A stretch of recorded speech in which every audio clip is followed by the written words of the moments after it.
12 افغان لوبغاړو آی پی ایل ته نوملیکنه کړې. د هند غوره لیگ راتلونکي پړاو سیالۍ په نږدې وخت کې به پیل شي. همدارنګه ډېر افغان لوبغاړو ورته په مختلفو کټګوریو کې نوملیکنه کړې.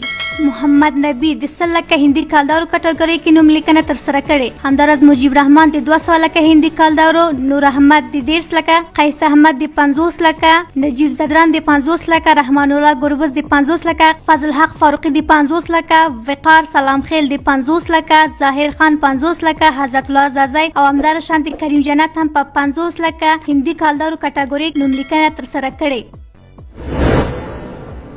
افغان تنکي ځوانانو ماته وخوړه. د 19 کلن نړیوال جام په نیمه پایلوبه کې افغان 19 کلن لوبډلې د انګلستان 19 کلن لوبډلې پر وړاندې د 15 منډو په توپیر ماته ومنله او د یادې لوبې په وروستۍ 4 اورونو کې وکټې له لاسه ورکړې او ماتې ومنله. په یاده لوبه کې انګلستان پچه وګټله او د شپږو لوبغاړو په سوځېدو سره 230 منډې هدف وټاکه. افغان لوبډله بیا د هدف په پوره کولو پاتې راغله او ماته یې وخوړه.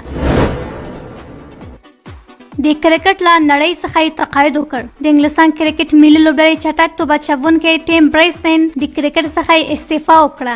نوموړي په 2010 کال کې کله چې انګلستان د نړیوال شلوریزو جام اتلولي خپله کړه حقیقي کارکردګي ترسره کړه. بریسن د خپل نړیوال کرکټ کریار پر مهال 3 ټیسټ، 15 اتیا ورځنۍ او 4 د شلوریزې لوبې ترسره کړې. دغه 30 کلن لوبغاړي د انګلستان په کورنۍ سیالۍ کې هم ښه لوبې ترسره کړې. د شاهنواز هیلې ورځ تر بلې پورې وزاري کوي. د پاکستان کرکټ ملي لوبډلې لوبغاړی شاهنواز دهاني چې تیر کال یې په یادو لوبو کې د لوبو ترسره کولو ویاړ ترلاسه کړ، نوموړي په تازګۍ کې د سیاست په ډګر کې خپله هیله اعلان کړه.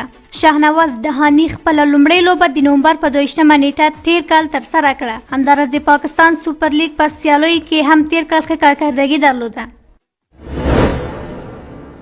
پرون د ترسره شوې لوبې په ترڅ کې اسلام آباد لوبډلې ماته وخوړه. د یادې لوبې پچه د ملتان لوبډلې وګټله او په ټاکلو شلو اورونو کې د 15 لوبغاړو په سوځېدو سره 219 منډې هدف وټاکه. د هدف ترلاسه کولو لپاره بیا د اسلام آباد لوبډلې په 19.4 اورونو کې د ټولو لوبغاړو په سوځېدو سره 190 منډې ترسره کړې او ماته یې وخوړه.